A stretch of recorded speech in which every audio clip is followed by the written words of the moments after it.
استودیو GTA شو با افتخار تقدیم می‌کند.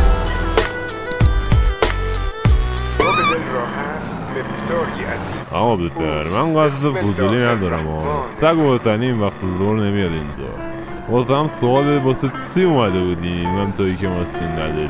کی گفته من ماشین ندارم؟ یه خفنشو دارم همون. یعنی پیاده میرفتم شرف داشت تا اینکه هر 2 متر این پریود شه. از حتما ماشینت ناغون شده وسط این گرما موندی یعنی دست به دامن من. نه خیر، شما فکر کردی همه مثل خودت از این ماشینای آشغالی سوارن که سر بالایی یا مثلا جوش میاره؟ لامصب نباید با این بچه مینداختم سر بالایی. بهش فشار اومد. من اینگه گرایمو میگیرم به من سرسم. ای وای این تو صدایی بود سر از ماشین داره دود میاد. ای داد بیداد ماشین دوست آورد حالا چه خاکی بریزم سرم؟ اولین بارته؟ آبم نداریم تو ماشین رادیاتم خالی حالا چیکار کنیم؟ شما برو اون ورمو الان من ردیفش میکنم.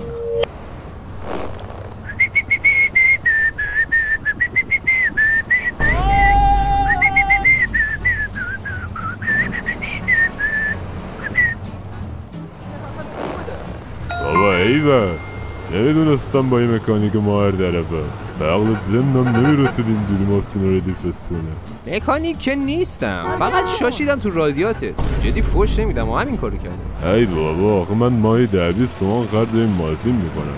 تازگی هم میخواستم مکانیکم رو عوض کنم گفتم اگه تو مکانیکی بیام پیزه. واسه گفتی 10-20 بولی مکانیک میدی؟ علاج بی پولیم پیدا شد. بچه‌ها مرسی که قبول کردین بیایم با هم این بیزنس پرسود و استارت بزنیم. میدونم که تو عمرتون یه قالپاق هم عوض نکردین ولی خب تو کار یاد میگیریم. سی جی دمت گرم ما رو آوردی سر کار. راستی پول اجاره مغازه رو از کجا آوردی؟ تو که پول نداشتی. چک دادی یا نقدی؟ نقدی دادم. حالا اجاره مغازه چقدر بودش؟ فکر کنم 20 سانت بود. روخا اسپورت موتوراتیونی 180 تا تو. بچه اولی مشتریمون اومد. سی جی بیارش تو دکون. داداش همینو مستقیم بیا فقط به در و دیوار نمود. تو با میرونی 10 نفر تو ماشینی من دازه لیمون. سلام دوستی چطوری؟ میخوام ماشینمو اسپورت تست کنم. به زحمت یه منبع لوته در خور حضرت برام ببر.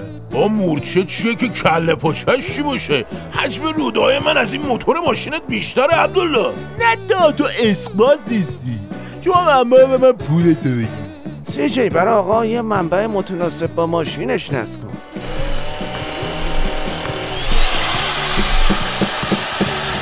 چند دقیقه بعد دمت گرم داما بریم فاز بوگاتی بگیریم.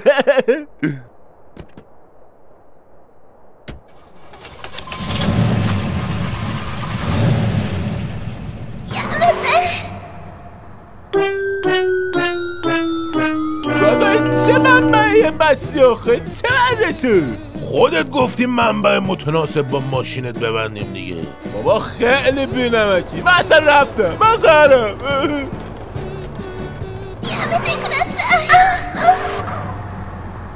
عجب خوشگله پسریه. منبعت هم مثل خودت نازه. شماره میدی ببم جان خوشگله پسر. آسمون ما نمیای پر پرواز. آسمون ما نمیای سر ابرا. آسمونم بعد دیگه سی جی دهن سرویس. عجب منبع لشی بستی براش. داداش این شیشه ماشین ما تنک برداشته پولم ندارم خیلی. ارزون ترین راه تعمیرش چیه؟ والا تا جایی که من میدونم شیشه باید عوض شه. نه دیگه داداش خیلی خرجش نشه. کمترین هزینه رو میخوام.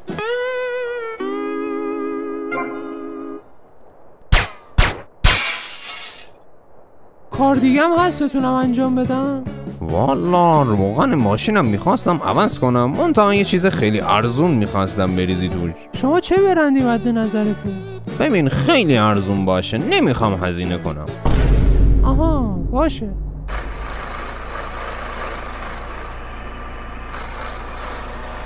داداش اینم کارش تموم شد. امر دیگه ای باشه. دستت درد نکنه. حالا چی ریختی؟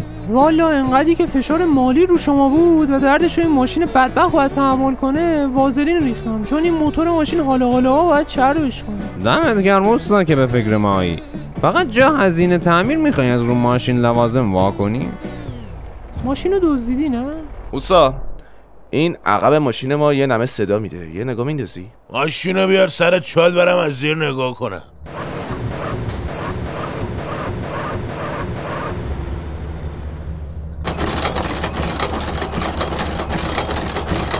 اوسا فهمیدی چه شده؟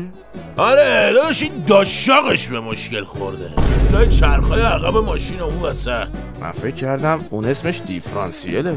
اوسا شما چقدر بلدی؟ حالا علتش چیه؟ ببینم تو ماشین تو کنار چه ماشینایی پارک میکنی معمولا؟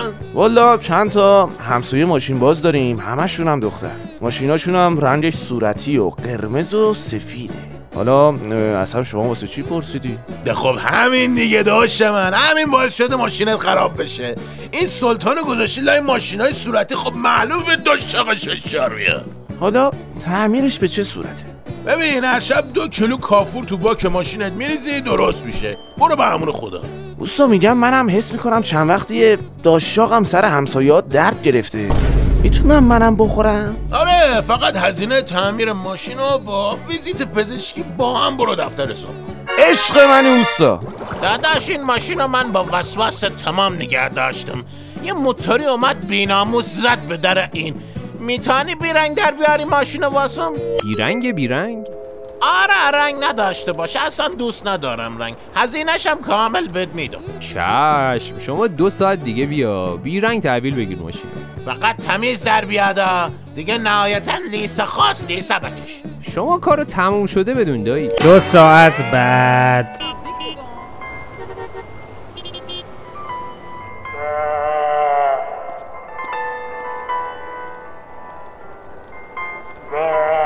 داداش این ماشین ما کجاست اومدم تحویل بگیرم؟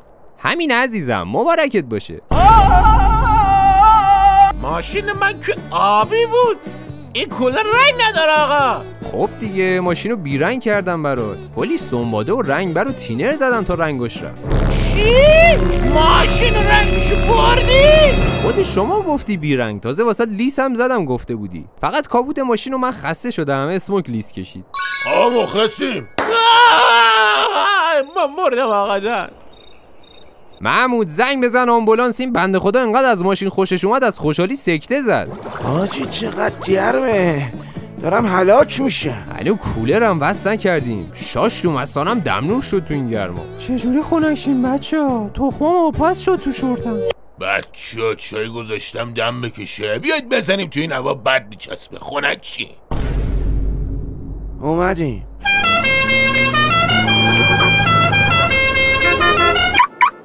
کسی هستش اینجا؟ جانم آبجی در خدمتم. آقا من ماشینم خاموش شد وسط جاده، الانم با یدک‌کش آوردم ماشینو. تعریف مغازتونم خیلی شنیدم عزیزم، میشه یه نگاه به ماشینم بندازی؟ خانم ما تازه امروز مغازه رو وا کردیم. حالا مهم نیست، وقت دارین تعمیرش کنین؟ خیلی خوب، مشکلش چیه بانو؟ هیچی، یهو برقای ماشین قطع شد. زنگ زدم یدکش اومد، بهشون گفتم مملکت دیگه خیلی وضعش خرابه، دیگه علاوه بر خونه ها برق ماشینا رو هم قطع میکنن. خب بعدش چی شد؟ من نمیدونم این حرف کجاش خنده داره. خنده یدکشم اینو بهش گفتم از خنده رید، مجبور شد بره خونه. داداشش اومد ماشینو یدک کشید برام. آبجی یه لحظه وایسون.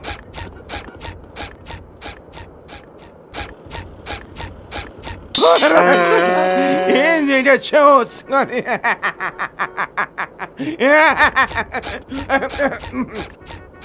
خب آبجی به نظرم فیوز کنتور ماشینت پریده با این حساب.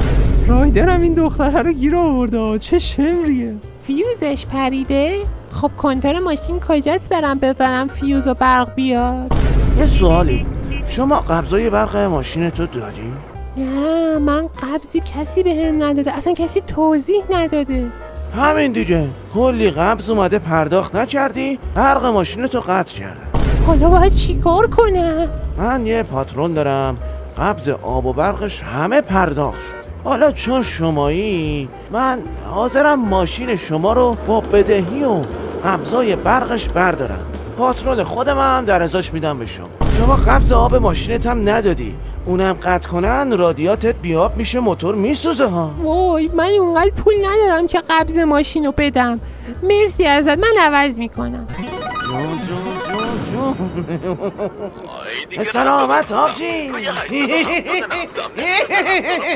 رایدر باورم نمیشه این ماشینو با پاترون لگنت عوض کرد. چه مغز و زبونی تو داری پسر؟ بابا این دختره خیلی شاسکون بود، فکر میکرد برق ماشینشو اداره برق قطع کرده.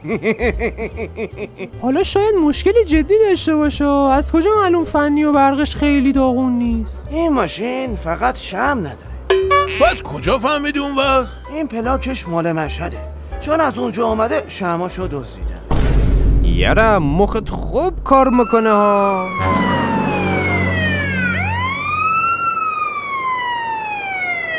ببینم راننده این ماشین کیه؟ ماشین خودمه، پیش پای شما تاق زدیم.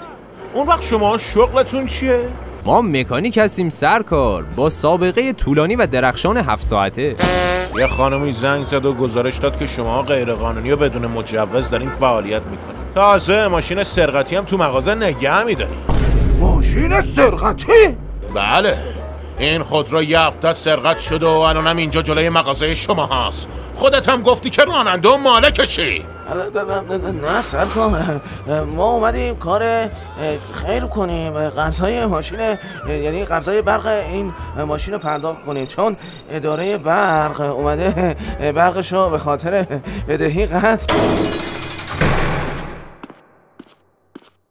ای دختره از رایدر زرنگتر بود، دهنش سرویس، بهش نمیخورد ماشینش سرقتی باشه. رایدر چرا با همون ننداختن توی سلول؟ فکر کردن روانگردانی چیزی مصرف کرده. آخه داشت واسه ماموره میگفت که قبض برق ماشین زیاد اومده، اونا هم انداختنش انفرادی. خب بچه‌ها، حالا شما اگه با این ویدیو حال کردین لایک کنین و چنل رو ساب کنین. تو کامنت ها بنویسین خدای دانش فنی و مکانیکیمون بد بود که به خاطر نبود مجوز انداختنمون زندون. اسکولا رو باش میخواستم منو ایتفا کنم، خبر نداشتن من تو اداره برق پارتی دارم واسه ماشینم قبض برق نمیاد. عجب پاترون تمیزی کاسب شدی.